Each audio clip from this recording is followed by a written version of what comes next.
আমার তো মোটা অঙ্কে ক্ষতি, আমার 8 বছরের সাধনা শেষ। খাগড়াছড়ির মানিকছড়িতে আকস্মিক বজ্রপাতে ষাঁড় ও গর্ভবতী গাভীসহ 6 গরু ও 1 ছাগলের মৃত্যু হয়েছে।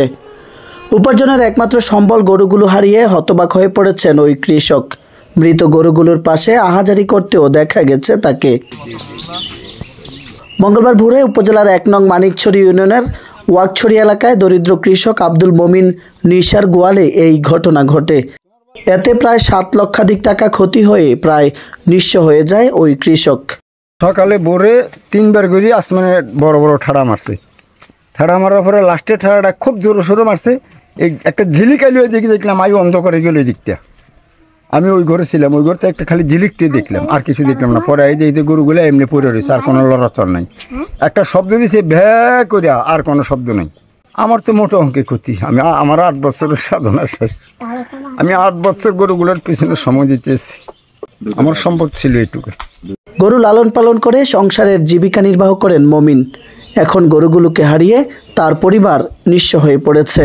যেটা হয়ে গেছে এটা আল্লাহ তাআলা যেটা চাইতে নিয়ে গেছে, এখন এটা পূরণ করবে আল্লাহই করবে, কিন্তু মানুষের একটু সহযোগিতা হাত তো লাগে।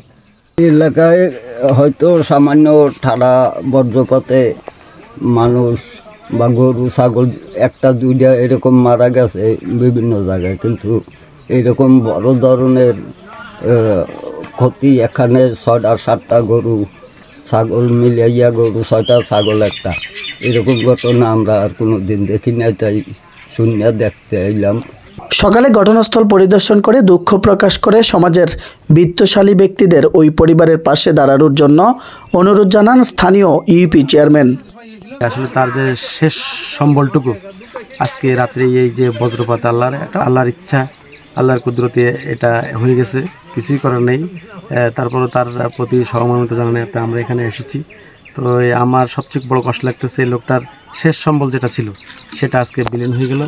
এখন তার জন্য যদি আমরা এবং প্রশাসনের কেউ যদি এগিয়ে আসে, মানে ঊর্ধ্বতন কোনো কর্তৃপক্ষ যদি কোনো সহযোগিতার হাত বাড়িয়ে দেয়, আমার মনে হয় তার ফ্যামিলিটা দুমুঠো খেয়ে পেরে বাঁচতে পারবে। এবং তার পারিবারিক অবস্থা এতটা সচ্ছল না, তার কিন্তু পুঁজিটাই এটা। আমি অনুরোধ করব সকলের প্রতি যে আমরা যদি পারি যার অবস্থান থেকে তার প্রতি সহযোগিতার হাত বাড়িয়ে দেওয়ার জন্য, সেজন্য আবার নতুন করে দাঁড়াতে পারে।